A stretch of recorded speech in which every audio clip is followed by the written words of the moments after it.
Selling a home can be a hassle, and so potential home sellers often have the question, can I sell my house as is? And the answer is absolutely. But the second question that you really want to ask is, should you sell your house as is? And that's the question that we're focusing on in this week's episode of Selling with Shannon. I'm Shannon with the Shannon Jones Team at Keller Williams Realty in Long Beach, California. I have been assisting home sellers in our area since 1998. So I've had this question come up more than a few times, and it usually comes up most at two different parts of the process. The first one is before you actually put your house on the market, and the second one is once you are in escrow. So let's start with the before. You're getting ready to put your house on the market and you want to know, should you do this? Should you do that? And the answer is, it depends. So you don't actually have to do anything. We're in a market where the inventory is very low and the demand is very high. And so some of the things you might need to do in a more balanced market aren't necessary now, but they may be advisable. So we definitely recommend cleaning, decluttering, and focusing on any projects that might impact your home's curb appeal. But what about the major things? What if you have an older roof, or you know that the house needs a new paint job, or there's issues with plumbing? Well, that is something that really needs to be evaluated on a case-by-case basis. So my advice is to have a local real estate professional who's very experienced in your area actually come out and take a look at the home before you spend any money, and then help you evaluate whether there's any projects or improvements that would make sense to do.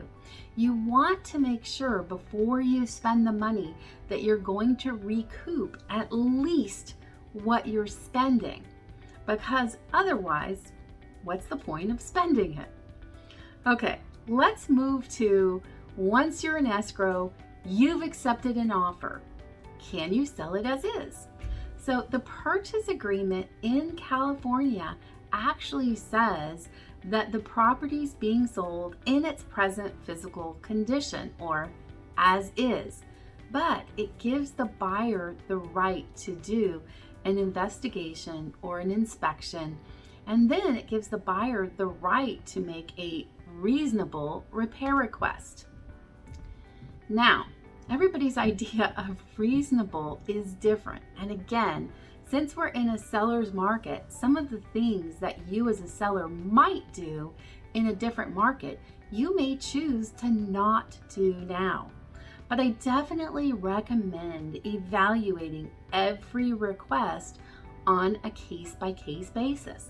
Because even if you don't want to do anything, let's say, for example, that the buyer does their investigation and they discover that there's an active gas leak and you're living in the home.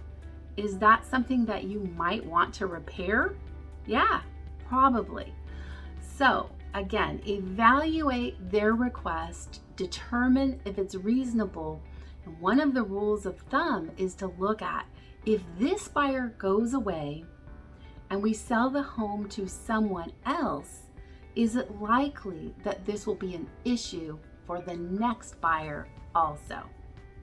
One other thought on as is, and that is, even if you don't plan on doing anything to the home before you put it on the market, and you don't plan on doing anything even if the buyer asks for it, I never recommend using the term as is in any of the marketing, because it can have a negative connotation for buyers, and it can send them a message about the home that we don't necessarily want to send them.